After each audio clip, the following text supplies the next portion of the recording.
कह रहा हूँ कि 1971 तक का जो वेतन वितरण अधिनियम आया था, उसके पहले हम शिक्षकों को मतलब वेतन गवर्नमेंट की तरफ से नहीं मिलता था और सेवा सुरक्षा वगैरह भी कोई नहीं थी जी। निश्चित तौर पर हम प्रबंध तंत्र की गुलामी में जी रहे थे। जी जी ठीक है जी। उस समय के तत्कालीन शिक्षक संघ के नेताओं ने संघर्ष किया, लड़ा और लड़ने के बाद जो है 1971 के वेतन वितरण अधिनियम आया। आगे चल के संशोधनों के सेवा सुरक्षा वगैरह सब मिली, पुरानी पेंशन भी मिली जी। और समृद्धशाली हुआ अपना विभाग। ठीक है जी जी जी। लेकिन एक चीज जरूर चिंतन करिएगा सर जी। चिंतन यह करने की जरूरत है जी कि जब संघर्ष हो रहा था वेतन के लिए जी तो उस समय संगठन का जो प्रदेश अध्यक्ष था जी या विद्यालय का अध्यापक था, जी सबको वेतन की जरूरत थी। जी ठीक है जी। सब मिल के लड़े, संघर्ष किए, वेतन वितरण अधिनियम आ गया। जी ठीक है सर जी। और सेवा सुरक्षा वगैरह सब आई। जी ठीक है जी और आज की वातावरण स्थिति देखिएगा, जी माध्यमिक शिक्षक संघ उस समय एक था, जी उसका नेतृत्वकर्ता भी पीड़ित था, उसको भी वेतन चाहिए था, पेंशन चाहिए था, सेवा सुरक्षा चाहिए था और अध्यापक को भी चाहिए था। जी। मैंने प्रदेश अध्यक्ष रहा या विद्यालय का अध्यापक, सबको जरूरत थी। जी जी जी। आज स्थिति ये आ गई है जी। कि अपने अपने निजी हितों में माध्यमिक शिक्षक संघ के इन लोगों ने अलग अलग गुटों में बांटा, 10 गुट में बांट दिया। जी। ठीक है देखिए और उसके साथ साथ जितने गुट बने हुए हैं सबके नेतृत्व करने वाले लोग रिटायर हैं। जी। ठीक है मतलब साफ है, मानव का एक स्वभाव होता है सर, हम आप कोई भी हो, खुद की पीड़ा होती है तो आदमी बड़ी शिद्दत के साथ लड़ता है, संघर्ष करता है, सब करता है। ठीक है खुद की पीड़ा नहीं होती है सर, कोई लड़ता उड़ता नहीं है, सच्चाई मैं आपको बता रहा हूँ। 2005 में जब पेंशन खत्म हुई थी, 8 MLC हमारे सदन में बैठे हुए थे, लेकिन पेंशन की आवाज इसलिए नहीं लड़ी गई सदन से सड़क तक क्योंकि उन लोगों को जरूरत नहीं थी, वो लोग पीड़ित नहीं थे। जी सर। और 2015 के बाद पेंशन की लड़ाई इसलिए मजबूती के साथ लड़ी जा रही है क्योंकि विजय कुमार बंधु के नेतृत्व में अटेवा एक पीड़ित लोगों का आंदोलन खड़ा हो गया और अपनी लड़ाई लड़ रहे हैं और बेहतर तरीके से जीत रहे हैं। जी सर। जी सर। दूसरी तरफ आप आइएगा कि विभिन्न गुटों में हम लोग बटे हुए हैं, सबके नेतृत्वकर्ता रिटायर हैं, जरूरत उनको नहीं है, इन्हीं के रहते पेंशन चली गई, इन्हीं के नेतृत्व करते करते आज प्रधानाचार्यों का वेतन चला गया, इन्हीं के रहते रहते देखिए सेवा सुरक्षा हमारी खत्म हो गई, इन्हीं के रहते रहते आप देख लीजिए कि ये प्रबंधकों का यूनियन बन गया। प्रबंधक का जो यूनियन है वो मांग कर रहा है कि सरकार अनुदान अपना वापस ले ले। मतलब सोचिए सरकार जो वेतन दे रही है उसी के लिए मांग हो रहा है कि आप मुझे वेतन मत दो, हमें नहीं चाहिए। अब सोचिए कितनी बड़ी विडंबना है। तो सरकार तो चाह ही रही है कि तरह तरह से जगह जगह से हमारा बच जाए। ये सारी चीजें ये लोग इसलिए करवा रहे हैं कि सब के सब प्रबंधक है बहुत सारे कॉलेजों के। और सब लोग रिटायर्ड है, रिटायर्ड होने के बाद बहुत सारे उस जमाने में लोगों ने स्कूल खोला, इनके नाथ पात्र रिश्तेदार सब प्रबंधक है। और मैं देखिए सरकार को दोषी कम दूंगा, अपने शिक्षक संगठनों को इसलिए दोषी दे रहा हूँ क्योंकि यार सदन में जब भी कोई कानून लाया जाता है, कुछ भी लाया जाता है, हमारा प्रतिनिधि होता है, उसको पहले ही उसकी अधिनियम की प्रतिलिपि भेज दी जाती है कि इस पर बहस होनी है, अधिनियम पास होना है। पास होने के बाद अधिनियम जानकारी हो रही है हमारे विधायकों को, हम लोगों को। पहले आखिर में बताते जब अधिनियम पर बहस होने वाली थी, पास होने वाला था, हम लोग सड़कों पे हंगामा करते, लड़ते, सेवा सुरक्षा को जुड़वाए होते नए शिक्षा आयोग में। सही बात। लेकिन इसमें सब मिले हुए हैं। मिले हुए इसलिए हैं क्योंकि इन सबको जरूरत ही नहीं है भाई। जितने गुटों का आप नाम जानते हैं सारे गुटों के नेतृत्व रिटायर है। अब प्रश्न एक खड़ा होता है कि हमारे, अब देखिए एक बड़ी सवाल है इस समय के वर्तमान में नौकरी करने वाला जो हमारा माध्यमिक का शिक्षक है उसको सोचने की जरूरत है कि आखिर अब कैसे लड़ा जाए, क्योंकि उन लोगों ने संघर्ष किया, वेतन सेवा सुरक्षा पेंशन सब दिलवाई और अपने जीते जी सब खत्म करा ले गए। ठीक है सर। अब रह गई हम शिक्षकों की कि हम लोग क्या करें। भाई हम लोगों के एक ही विकल्प है, विकल्प ये कि हम सब एकजुट हों, जो कार्यरत शिक्षक है उनको मजबूत करें, अपनी लड़ाई खुद लड़ें। जो कार्यरत शिक्षक है, कार्यरत शिक्षक ही खुद आके मजबूती से लड़ाई लड़े। और इसीलिए हमने कार्यरत शिक्षकों का हम बहुत पहले ही अंदेशा, हमको 2 साल पहले हो गया था, इसीलिए हमने जो है कार्यरत शिक्षकों का एक विंग खड़ा किया सभी शिक्षकों को एकजुट करने के लिए। ठीक है सर।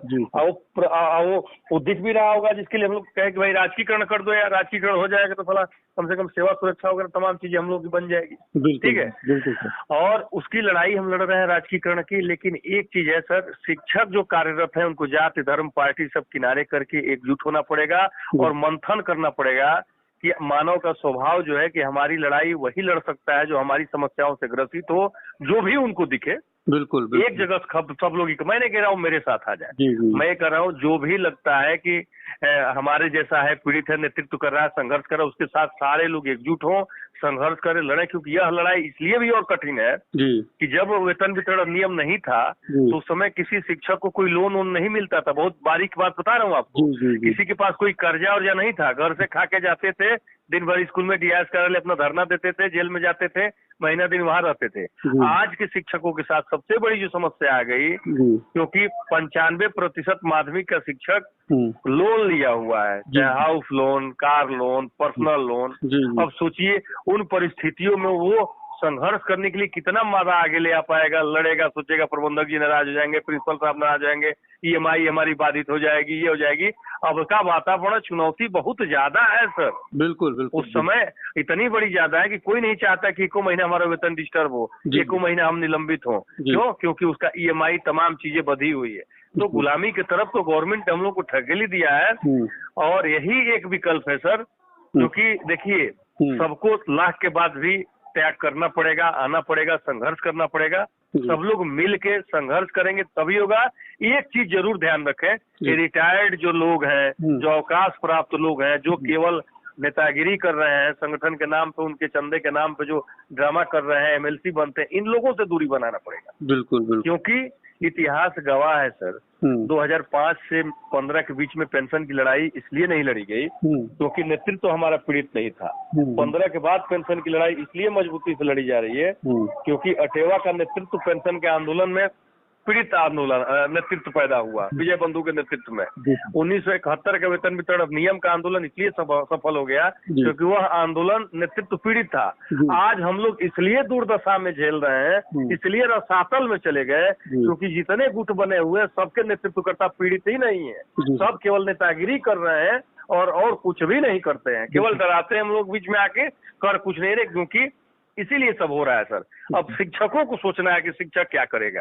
अब सारा चीज शिक्षकों के ऊपर है कि क्या उन्हीं के पीछे चलता रहेगा, उन्हीं के लिए होता क्या है। जितने विद्यालय हैं, विद्यालयों में 90-95% जो हमारे प्रिंसिपल साहब लोग हैं, उनके भी काफी टीचर होते हैं। उन लोगों को पुराने संगठन के लोग मोबिलाइज किए रहते हैं। उनके हमारे टीचर भी उनके इर्द गिर्द क्या करते हैं, सोचते हैं कि छुट्टी बच जाए, कुछ बच जाए, ये बचे, उसके चक्कर में प्रिंसिपल के थ्रू संगठन चल रहा है, प्रबंधक के थ्रू संगठन चल रहा है। बिल्कुल बिल्कुल बिल्कुल सही, बिल्कुल सही सर। तो सर हमारा तो यही मानना है कि शिक्षक हमारा जब तक खुद देखिए सर, भगवान बुद्ध का कथन याद करना पड़ेगा, आत्मदीपो भव, अपना दीपक प्रकाश स्वयं बनिए, अपने लिए स्वयं लड़िए, अपने से समस्या से ग्रसित जहाँ भी लाइन लगी हो वहाँ अपनी लाइन में एक नंबर अपना और भी जोड़ दीजिए। हाँ, हम भी इस लाइन में है और संघर्ष करें, नहीं तो सर दिक्कत है। वास्तव में दिक्कत इसी पर भी मैं कुछ लिख रहा था। अच्छा अच्छा अच्छा अच्छा सर, तब तक आपका फोन है। मैं कह रहा था कि आप जो है मतलब कोई योजना बनाइए, इसमें हम लोग मेरी योजना बना रहे हैं। रणनीति भाभी देखिए, कल हम लोगों ने पत्र लिखा, ग्रुप में आपने पढ़ा होगा, माध्यमिक शिक्षक संघ के सभी गुट के लोग आओ एक जगह बैठा जाए, बैठ के इस पर रणनीति बनाया जाए। 20 तारीख को हमने बुलाया है लखनऊ में। देखिए कितने लोग आएंगे। कोई नहीं आएगा क्योंकि सब लोग रिटायर हैं। देखिएगा ना, कोई नहीं आएगा। मैं तो बुला रहा हूँ, आओ यार, खुले दिल से आओ मिलकर संघर्ष करें इन मुद्दों को लेकर। सही सही। उसके बाद एक नई रणनीति तय होगी, संघर्ष किया जाएगा, लड़ा जाएगा। लेकिन नए लोगों को आप बताइए, हम लोग साथ चलेंगे जहाँ चलना होगा सर। लेकिन ये है सर कि शिक्षक साथियों को कहीं न कहीं यह थोड़ा सा अपने अंदर हिम्मत दिखानी पड़ेगी। ठीक है कि हर आदमी लोन, ईएमआई तमाम जाम में उलझा हुआ है, लेकिन यार गुलामी जीवन भर करना पड़ेगा ना। जब तक नौकरी है तब तक न करना पड़ेगा। सही बात है, सही। पहले सुनते थे ना कि पहले लोग कहते थे, पुराने संगठन के लोग ना, वेतन क्या मिलता है भाई पता नहीं है, पता नहीं कब मिलता है वेतन भाई पता नहीं, भाई पता नहीं। क्यों सर? और कुछ भी इस तरह की स्थिति में हम लोग आ जाएंगे, नो डाउट। जी जी जी जी जी। मैं बता रहा हूँ सर एक छोटी सी चीज। मदरसा के जो हमारे शिक्षक हैं, मदरसा के शिक्षकों की सेवा सुरक्षा हम लोगों की तरह जो अब व्यवस्था हो गई है वो ऐसी नहीं है, अभी भी नहीं है उनके यहाँ। मैं सोचता था मैं एमएलसी वगैरह बन जाऊंगा तो उनके लिए सेवा सुरक्षा वगैरह बनवाऊंगा। उनके यहाँ क्या है कि अगर उनका निलंबन सस्पेंशन का प्रबंधक कर देता है तो जिला अल्पसंख्यक कल्याण अधिकारी भी उनको नहीं बचा पाता है। वहाँ सीधे जाते हैं रजिस्ट्रार के यहाँ, उनका बैठता है लखनऊ में अधिकारी, वहाँ भी बचाव नहीं हो पाता है। मतलब प्रबंधक अगर चाहे किसी की नौकरी खा जाता है आज के डेट में। हम लोग उस कंडीशन में पहुंचने जा रहे हैं। जी जी जी जी, ठीक है सर। और मैं मदरसों की एक कहानी बता दूं, आपके परिचित भी बहुत सारे मदरसे के सरकारी टीचर होंगे। तमाम मदरसों में मैं गया, जहाँ अध्यापकों को बताया भैया हमसे महीने के 5-10 हजार रुपया प्रबंधक जी को देना पड़ता है, नहीं तो हमको कब बर्खास्त कर दे कोई ठिकाना नहीं। मतलब वेतन में से भी शोषण होता है, हर महीने देना पड़ता है। जी जी जी जी।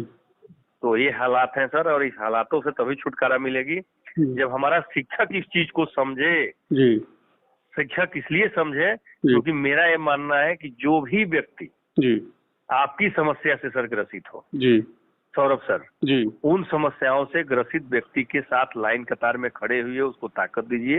वो जीतेगा तो आपकी समस्याएं खत्म हो जाएंगी। जी जी। वो नहीं, मैं एक लाइन यहीं भी जाता हूं तो जरूर करता हूं कि एक बात सदैव ध्यान रखना चाहिए कि दुनिया में जितने आंदोलन हुए हैं, हम लोग तो टीचर हैं जी, वही आंदोलन सफल होता है जिसका नेतृत्व करता उस आंदोलन विशेष से पीड़ित रहता है। जी। कोई आंदोलन ऐसा सफल ही नहीं हुआ जिसका नेतृत्व करता आंदोलन विशेष से पीड़ित नहीं रहा। बिल्कुल सही, बिल्कुल। और साथ ही साथ भले मैं कहता हूं कि किसी को देख के आपकी आंख फूट जाती हो, किसी को देख के आपको चिढ़ आती हो, लेकिन यदि अगर लगता है कि वह व्यक्ति आपकी सारी समस्याओं से ग्रसित है और उसके लिए वो संघर्ष कर रहा है और लड़ रहा है, तो उसको तन मन धन से ताकत दीजिए और ऊपर वाले से ईश्वर से दुआ करिए कि उसका आंदोलन सफल हो ताकि आपकी समस्याएं खत्म हो।